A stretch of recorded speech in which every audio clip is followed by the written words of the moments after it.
So on that note, how, the three of you have become very successful. How do you balance creativity with business? Because as artists, traditionally, we don't really, it's not really two things that kind of go together, art and business. So, but it's really important. Like, how do you manage that? What balance? I live and breathe it.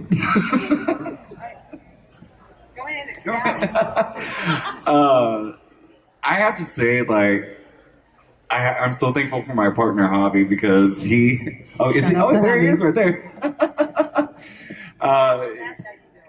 He has been there by my side because I live, breathe, and eat visual art.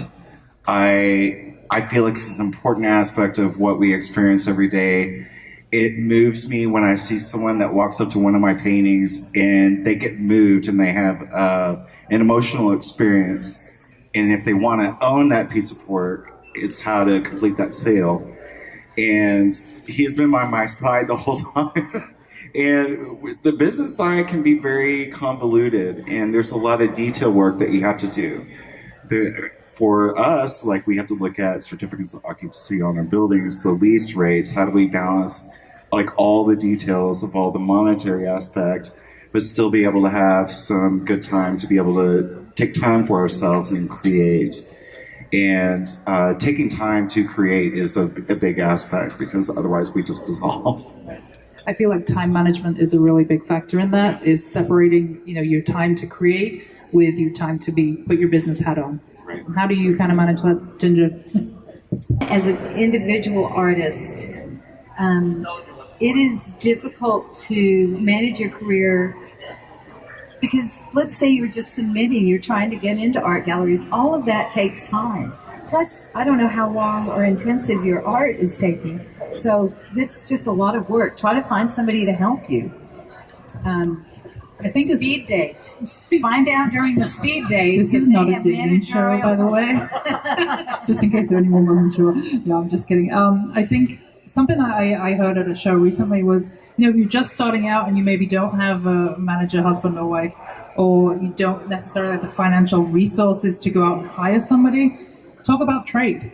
Like, you can trade your artwork for somebody who maybe is really good at social media advertising, or somebody who's really good at accounting, or, any of those kind of business skills. Like, find somebody who has those resources to offer and do a trade. That's kind of something that, I thought was a really good concept. So what about you, Carol? How do you manage the creativity versus business? Well, see those people right there? She makes a village. For me, I've been doing this for a long time, but it really kind of exploded overnight. We went to our first market, and from there, I had my laptop and I drug a friend, and we wrote 60,000 in orders at our first market. And so this is in the home furnishings industry. And at the time, well, we still manufacture a lot of our product, but I have a brand partnership where I've offloaded a lot of our reproductions. But at the time, I had a laptop and a small studio.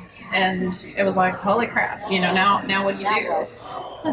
Since then, it's, awesome to be able to have a team now, but it's years and years of having support from your family. I would say I'm probably not the best at balancing.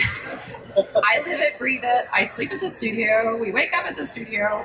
But it is... We do have a ping pong table at the studio. We have a kitchen. But I guess it's the difference between being an artist as a hobby or as a business. And again, it's the choice of, do you want to do it and have fun? I look back, for me, yes, it's stressful. We don't probably live like normal people in that we don't get out much. We travel for shows and licensing deals and those type of things, but it's in my DNA and it's part of my identity. So for me, I don't. There's moments when I'd rather be laying on the beach, but I can't turn it off, and I've always been that way. I started out on eBay, and I figured out how to list my paintings and ship all over the world just for the middle of nowhere. So for me, it was having that entrepreneurial side, but wanting to do something so badly and not wanting to be told no, And my work certainly has evolved. I look at some of my other paintings that I'm like, oh, let's pretend those didn't happen. And still, I look at my stuff and I hate some things, and so for me that part's hard.